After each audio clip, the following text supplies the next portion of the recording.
Hello दोस्तों, नमस्कार। मैं राहुल आपका एग्जाम अब तक पर हार्दिक स्वागत करता हूं। आशा करता हूं कि आप सभी अच्छे होंगे और अपनी पढ़ाई को भी अच्छे तरीके से कर रहे होंगे।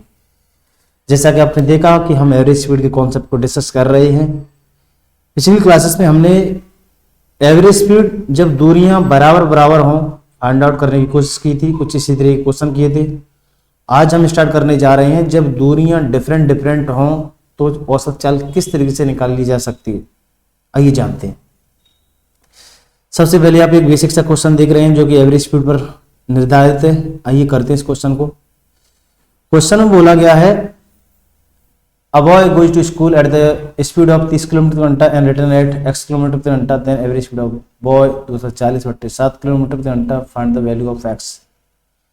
अगर मैं इसका हिंदी अनुवाद करूं तो एक लड़का घर से स्कूल 30 किलोमीटर घंटे चाल से जाता है और x किलोमीटर घंटे चाल से वापस आता है, तो उसकी औसत चाल 240/7 किलोमीटर घंटा हो जाती है। तो x की वैल्यू ज्ञात कीजिए। ये स्कूल से वापस आया तो वो चाल क्या थी। तो आप क्या करेंगे, कुछ नहीं करना है आपको। जिस तरीके से आप एलसीएम के माध्यम से करते आ रहे थे उस तरीके से कर सकते हैं, कोई डाउट नहीं है। और आप बेसिक से करना चाहें तो आप बेसिक से भी कर सकते हैं, लेकिन बेसिक से आपको इस क्वेश्चन को करने में ज़्यादा टाइम लग सकता है, प्रॉब्लम क्रिएट हो सकती है। हो सके तो आंसर भी आपको उल्टा सीधा देखने को मिले, आंसर भी आपको निकालने में परेशानी हो। आइए मैं किस तरीके से बताता हूँ। मैंने आपको बार बार कहा है कि जब दूरियां बराबर बराबर हों तो आप कुछ नहीं करना है, स्पीड के माध्यम से आप डिस्टेंस एज्यूम कर सकते हैं। डिस्टेंस आपको पता चल गया, स्पीड आपको पता चल गया तो आप समय भी निकाल सकते हैं। लेकिन यहां पर आपको थोड़ा सा क्वेश्चन को रोटेट किया गया। रोटेट इस तरीके से किया है कि जाने की स्पीड तो दे रखी है, आने की नहीं दे रखी है, और फिर ओवरऑल स्पीड दे रखी है 240/7, एवरेज स्पीड दे रखी है ओवरऑल 240/7 किलोमीटर। तो अब इस क्वेश्चन को भी आप आसानी से एलसीएम लेके कर सकते हैं। किस तरीके से, आइए मैं बताता हूं। स्पीड दे रखी है, जाने की दे रखी है 30 किलोमीटर घंटा, आने की दे रखी है x किलोमीटर घंटा, और ओवरऑल दे रखी है 240/7 किलोमीटर प्रति घंटा।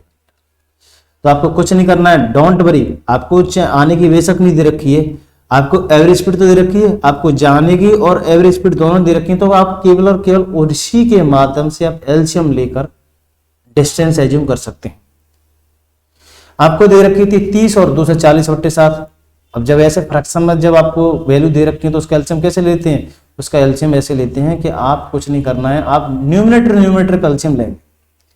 तो 30 और 240 का एलसीएम कितना होगा, 240 होगा। अब 240 जो दूरी निकली होगी वो कुल दूरी निकली होगी, लेकिन अब तक जो तुम क्वेश्चन कर रहे थे एक निश्चित चाल से गया उसी आने और एक चाल से वापस आया, तो जाने और आने की से जो स्पीड दे रखी थी उससे आप केवल और केवल या तो जाने का रास्ता या आने का रास्ता निकाल सकते थे। यहां पर आप कुल दूरी निकालते हैं। जब भी आपके साथ एवरेज स्पीड आ जाए तो वहां पर आप कुल दूरी निकालते हैं, लेकिन जाने की और आने की स्पीड दे रखी है तो वहां पर केवल जाने का या केवल और केवल आने का टुकड़ा निकलता होता। वहां पर कुल दूरी निकालनी होती थी, यहां पर कुल दूरी ऑलरेडी आ चुकी है और ये सारा डाटा एज्यूम होता है। इस बात को कंटेस्ट कर लेना, ठीक है। अच्छा, 240 किलोमीटर, आपने 240 किलोमीटर दूरी कुल निकाल ली, तो इसका मतलब क्या है कि 120 गया होगा, 120 आया होगा, तो डिस्टेंस आप लिख सकते हैं 120 और 120, और टोटल दूरी कितनी ट्रेवल की होगी, 240 किलोमीटर। और that, have you any doubt. अब आप टाइम भी निकाल सकते हैं। अब जब आप 120 किलोमीटर दूरी 30 किलोमीटर घंटे चाल से गए तो कितना समय लिया, 4 घंटे। जब आप 240 किलोमीटर की दूरी 240/7 किलोमीटर घंटे चाल से गए होंगे तो कितना लिया होगा समय, 7 घंटे। अब जाने में करें 4 घंटे और टोटल कह रहे हैं आने जाने में 7 घंटे, इसका मतलब वापस आने में कितना समय, 3 घंटे समय। और आपको जब स्पीड डिस्टेंस पता है, जब आपको टाइम पता है, तो आप क्या दिक्कत है आप स्पीड निकालने में। आने की स्पीड कितनी आ जाएगी, 120/3, 40 किलोमीटर प्रति घंटा आपकी औसत स्पीड देखने को मिलेगी। सबसे बढ़िया लॉजिक है, आप इसे जब दूरियां डिफरेंट हो वहां पे भी लगा सकते हैं, और यहाँ पे तो आसानी से लगा ही पा रहे हैं। अपना डिटेल से करते तो आप क्या करते, आपको इतना तो आना चाहिए, एवरेज स्पीड इक्वल टू, मैंने बताया है लॉजिक, 2s1/s2, s1 + ks2।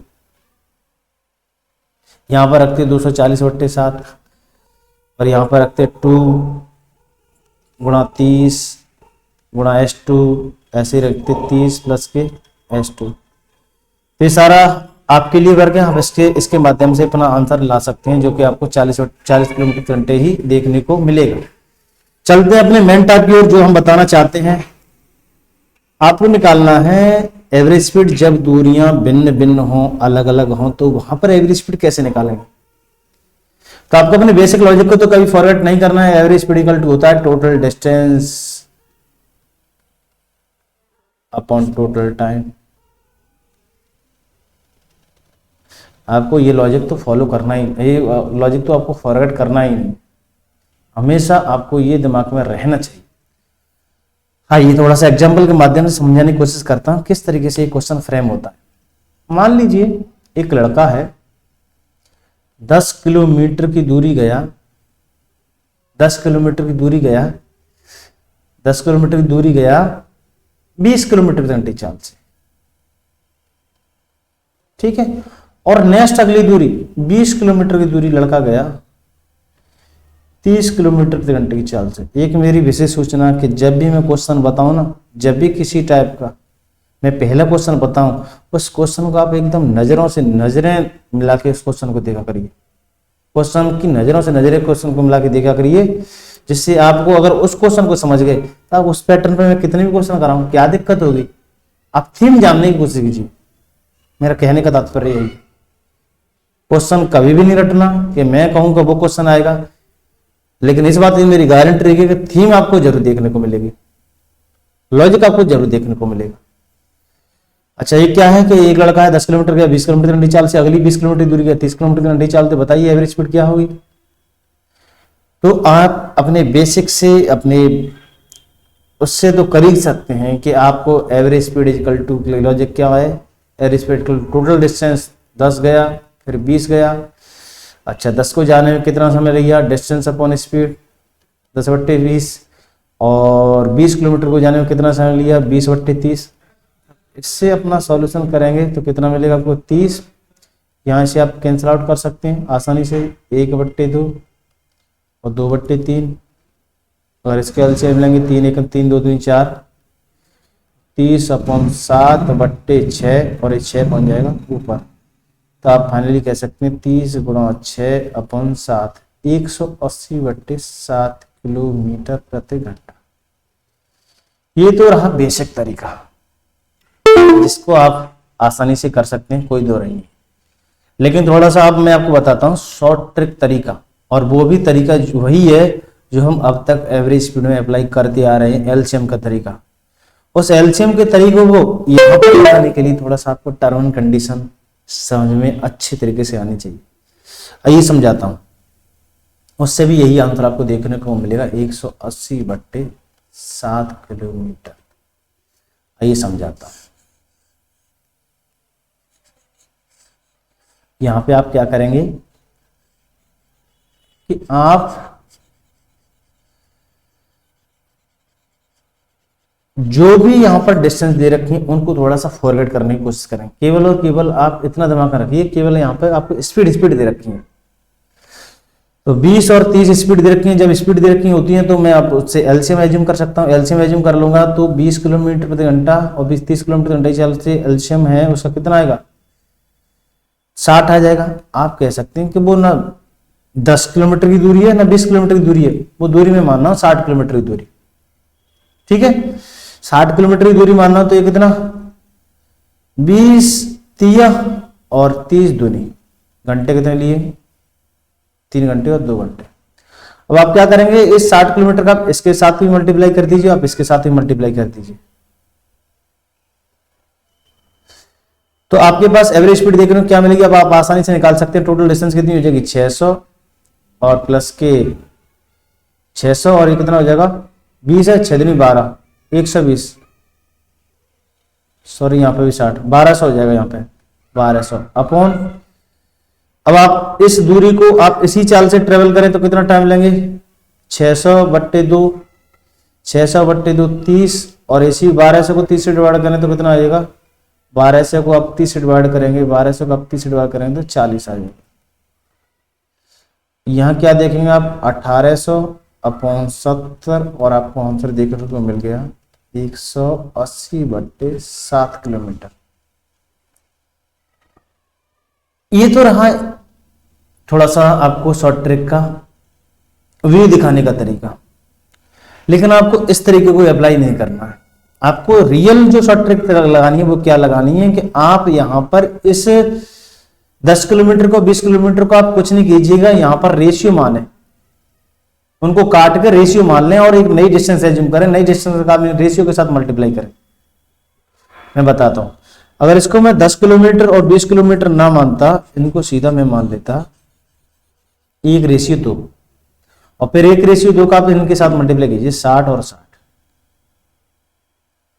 ठीक है, आप क्या करना है, इसी का सबका ये शॉर्ट ट्रिक है। क्या करना है, 60 कितना हो जाएगा, 60 × 60 और ये कितना हो जाएगा 60 × 120। ठीक है, और फिर आपको कुछ नहीं करना है, फिर 3 का इसके साथ ही मल्टीप्लाई कर देना है और 3 का आपको इसके साथ ही मल्टीप्लाई कर देना है। इधर कितना है, रेशियो 2 है, तो 3 × 1 = 3 और 2 × 2 = 4, यहाँ पर डिवाइड करके लिख देना है, तो आपको कितना आ जाएगा 180/7।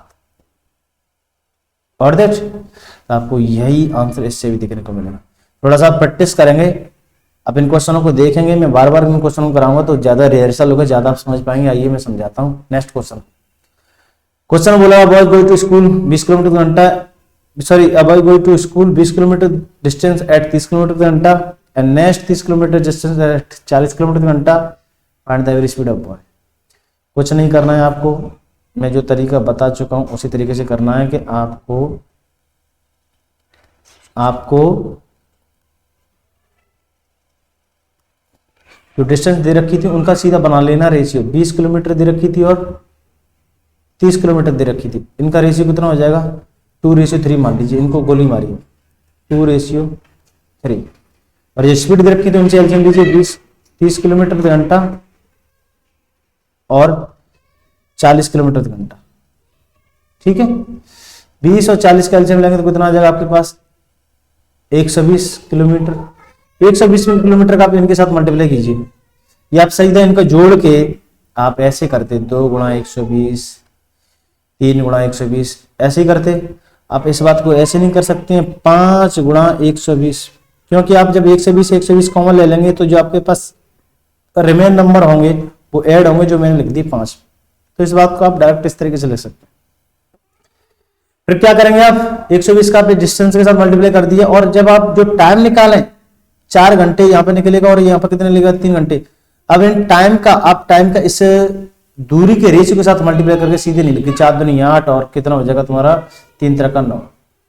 आपको देखने को मिलेगा 12×5 = 600/8 और 9 17। यही आपको आंसर देखने को मिलेगा। आप देखिए, डिटेल से करने की कोशिश कीजिए, आपको मैं डिटेल से ही बताता हूं कितना हो जाएगा। टोटल डिस्टेंस कितनी हो जाएगी 20 और 30 50। अच्छा, 20 किलोमीटर की दूरी को आप 30 किलोमीटर से गए होंगे तो 20/30 करते तो 2/3 लिख सकता हूं। आप 30 किलोमीटर को 40 किलोमीटर चाल से गए होंगे तो कितना 3/4 लिख सकता हूं। और आप इसका एलसीएम लेंगे तो कितना हो जाएगा आपके पास 20 + 30, सीधा 50 लिखता हूं। 50 और 4 दूनी 8 और 3 × 9 और जो 12 आएगा मैं उसे ऊपर ले जाता हूँ 12×60 और 17 किलोमीटर घंटा।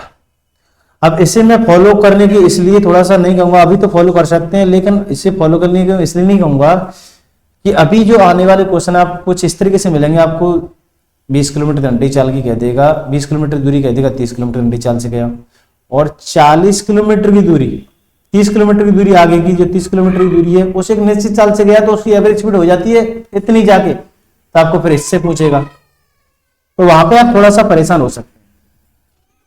इसलिए कहता हूं कि आप इसी लॉजिक को थोड़ा सा फॉलो करें और अच्छी तरीके से समझें, इसमें कोई दोहराई नहीं है, कोई परेशानी नहीं है, आप करने की कोशिश करें। आइए एक और तरीका समझे, एक और क्वेश्चन समझाता हूं। A person going to school 80 kilometre घंटा है, पर्सन गोइंग टू 80 किलोमीटर दूरी डिस्टेंस बाई 60 किलोमीटर घंटा एंड नेक्स्ट 50 किलोमीटर दूरी 40 किलोमीटर घंटा, तो find the average speed of person. अगर मैं इसका हिंदी अनुवाद करूं एक व्यक्ति 80 किलोमीटर की दूरी 60 किलोमीटर घंटे की चाल से जाता है और अगली 50 किलोमीटर की दूरी 40 किलोमीटर घंटे की चाल से जाता है, तो व्यक्ति की औसत चाल ज्ञात कीजिए। क्या करना है? कुछ नहीं, 8:5। एलसीएम कितना दूरी कितनी दे रखी है? 60 और 50। 60 किलोमीटर प्रति घंटा और 50 किलोमीटर घंटा। एलसीएम लेंगे तो कितना आ जाएगा? 30 आ जाएगा। 5 बार और ये कितना आ जाएगा? 6 बार, 300 किलोमीटर आ जाएगा। अब कुछ नहीं करना है आपको, सीधी एवरेज स्पीड निकालिए। 5 5 13, 13 गुणा 300 अपॉन 5 का मल्टीप्लाई 8 5 40 और 5 का मल्टीप्लाई 6 के साथ 6 5 30। 40 और 30, कोई डाउट? 70 सही है।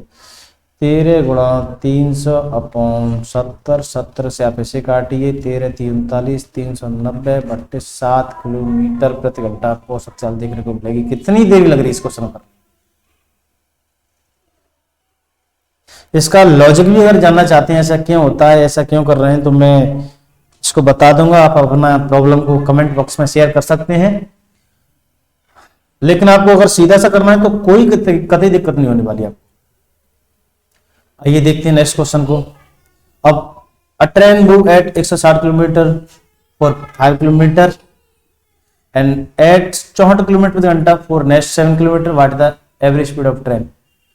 अगर इस क्वेश्चन को मैं समझाना चाहूं तो एक रेलगाड़ी है, अगर हिंदी में समझाना चाहूं तो एक रेलगाड़ी 160 किलोमीटर प्रति घंटे की चाल से 5 किलोमीटर दूरी गई और 64 किलोमीटर प्रति घंटे की चाल से 7 किलोमीटर दूरी गई, तो बताइए एवरेज स्पीड ऑफ ट्रेन क्या होगी, ट्रेन की औसत चाल क्या होगी। अगर आपको ऐसे ऐसे नंबर देखने को मिलेंगे ना, तो सबसे बेहतर तरीका जो मैं बता रहा हूं उससे बेहतर तरीका कुछ नहीं हो सकता है। आप डिटेल से इस क्वेश्चन को करेंगे तो आपको बहुत सारी प्रॉब्लम हो सकती है, आप कैलकुलेशन फंस सकते हैं। आइए मैं बताता हूं। कुछ नहीं करना है, कितनी कितनी स्पीड दे रखी थी? 5 और 7, इसको रेशियो मान लीजिए, कुछ नहीं, एक नई डिस्टेंस है जो हम क्रिएट करेंगे। कितना? एलसीएम 160 से गया था और नेक्स्ट किससे गया था? 64 से। एलसीएम कितना लेंगे? 320 आ जाएगा। 320 किलोमीटर आ गया। 320 किलोमीटर, 120 किलोमीटर की दूरी, अब 120 किलोमीटर घंटे चाल से 320 किलोमीटर दूरी जाओगे तो कितना समय? 2 घंटे, और यहाँ पे 5 घंटे। ठीक है, 5 घंटे, 32 दूनी 64, बिल्कुल 5 घंटे। ठीक है, 5 घंटे। अब आपको क्या करना? सीधी एवरेज स्पीड निकालनी है। डिस्टेंस को 7 5 12 और 12 को मल्टीप्लाई कर देंगे आप कितने के साथ? 320 के साथ। 320 अपॉन टाइम निकालिए, टाइम निकालिए, 5 दूनी 10, 7 पथ 35। आपके पास आंसर आ चुका है 12 गुणा 320 अपॉन 45। कोई नंबर है काटने वाला है, काटने वाला काट दीजिए, नहीं कटे तो कोई बात नहीं। इसे मैं नंबर से काटता हूँ, 3 से 3 से कट जाएगा ये 4 टाइम्स, और ये कट जाएगा 3 से